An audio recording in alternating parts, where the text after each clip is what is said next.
نمیتونید تصور کنید که هیجان چقدر زیاده در ارتفاع 40 متری. آماده شید برای پرش بسیار مهیج و ریسک در واقع. اما یه بزرگی میگه بزرگترین میوه‌ای که از درخت زندگی میشه چید میوه‌ای به نام ریسک. اونایی که ریسک میکنن معمولا در تاریخ انسان‌های موفقی بودن و تونستن مدارج خیلی بالایی رو کسب کنن. امیدوارم که خداوند به من هم کمک کنه تا بتونم در کارام موفق باشم. ممنون از اینکه پیگیر این ویدیو هستین و ممنون که لایک میکنید. حسن آقا نمیترسی؟ ترس طبیعیه. اگر نترسی باید آدم غیر عادی باشی و باید بری دکتر ببینی که مشکل چیه که نمیترسی. چند درصد؟ الان از حدود 25 دقیقه است که این بالام ترسم داره کمتر میشه، اما همچنان اون ترس و اون استرس رو در خودم احساس میکنم و امیدوارم که بتونم با غلبه بر ترسم یک پرش خوب و زیبا داشته باشم. حسن آقا از مرگ هم میترسین؟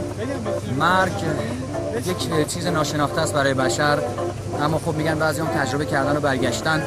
نمیدونم چه جور چیزی هست، اما در بعضی از کتب من خوندم دنیای بعد از مرگ دنیایی است که تجربهش در نوع خودش جالبه و آدم نباید بی دلیل از مرگ بترسه. مرگ هم قسمتی از زندگی ماست که ما رو میبره به دنیای بعد از این دنیایی که الان زندگی میکنیم، دنیایی که ممکنه تا ابد باشه و انتها نداشته باشه. حسن آقا اگر دور از جونتون خدایی نکرده الان جهت خودکشی تشریف آورده بودین اینجا، الان پشیمون میشدین یا نمیشدین؟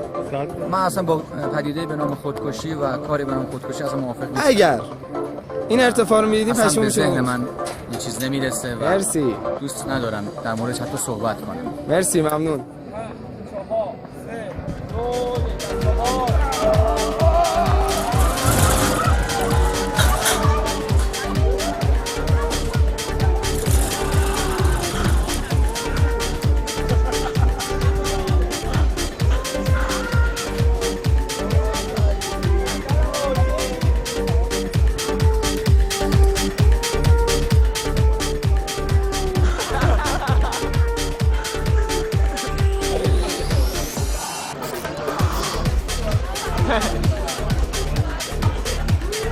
حسن یه ذره سیاوش بکن بالا بخون.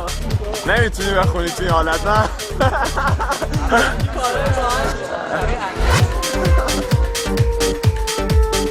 حسن سالمی؟ آره بود. حسن یه صحبت کن تو فیلمت باشی.